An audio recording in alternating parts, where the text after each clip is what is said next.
एक गांव में एक कौवे का मंदिर था। उस मंदिर में एक कौवे की मूर्ति थी।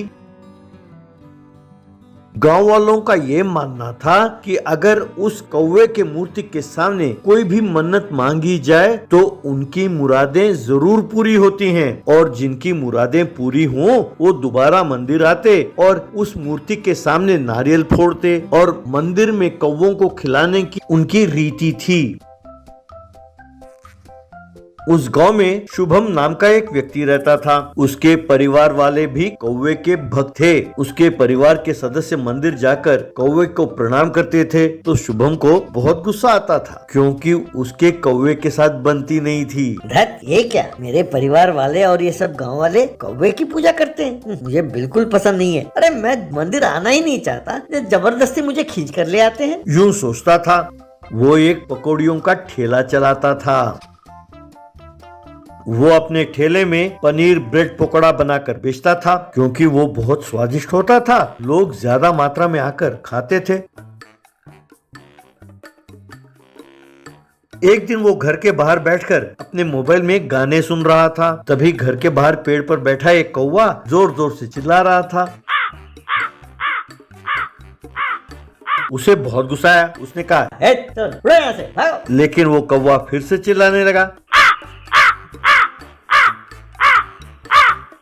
तब शुभम, अरे आराम से गाने भी नहीं सुनने दोगे, सत्यानाश हो तेरा, हट हट। तब वो कौवा फिर से आवाज देने लगा।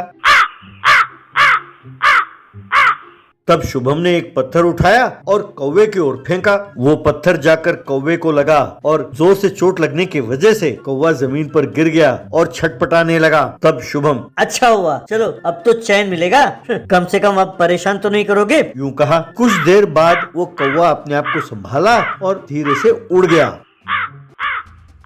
उस दिन से वो कौवा शुभम पर नजर रखने लगा, उसे बदला लेना चाहता था। जहाँ भी शुभम जाता ये कौवा उड़ते हुए उसी के पीछे जाता और वहाँ पर जोर जोर से चिल्लाता।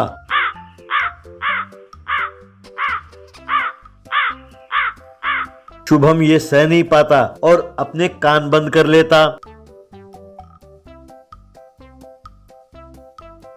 एक दिन अपने ठेले में शुभम तेल में ब्रेड पकोड़े तल रहा था। तभी कौवा आया और एक आदमी के प्लेट में बीट करके चला गया।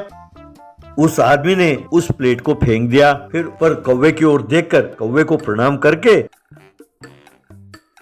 शुभम से, शुभम मुझे एक और प्लेट ब्रेड पकोड़े देना, ऐसा कहा। तभी कौवे ने दूसरे व्यक्ति के प्लेट में भी बीट किया। उस व्यक्ति ने भी प्लेट को नीचे फेंक दिया और कौवे को प्रणाम करते हुए शुभम से, शुभम लगता है कौवा नाराज है, मंदिर जाकर नारियल फोड़ना होगा, मुझे एक और प्लेट ब्रेड पकोड़े देना, ऐसा कहा। तब शुभम, भाई लगता है इस कौवे की वजह से आज मेरी बिक्री दुगनी होने वाली है, यूं खुश हो रहा था।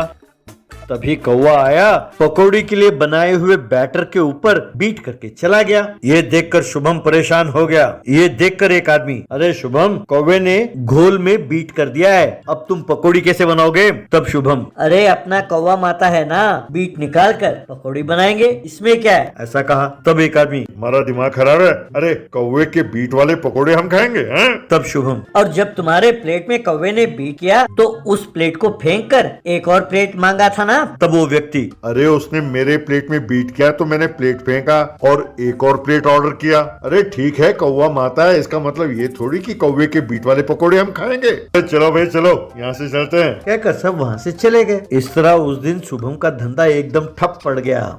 यूं हर रोज शुभम अपना ब्रेड पकोड़े का ठेला खोलता, कौवा आकर उस बैटर में बीट कर देती और लोगों को परेशान करती। यूं धीरे धीरे लोगों का उसके पास आना बंद हो गया। शुभम सर पीट कर बैठ गया। तब कौवे ने आकर शुभम के सर पर बीट किया। तब शुभम बहुत दुखी हुआ।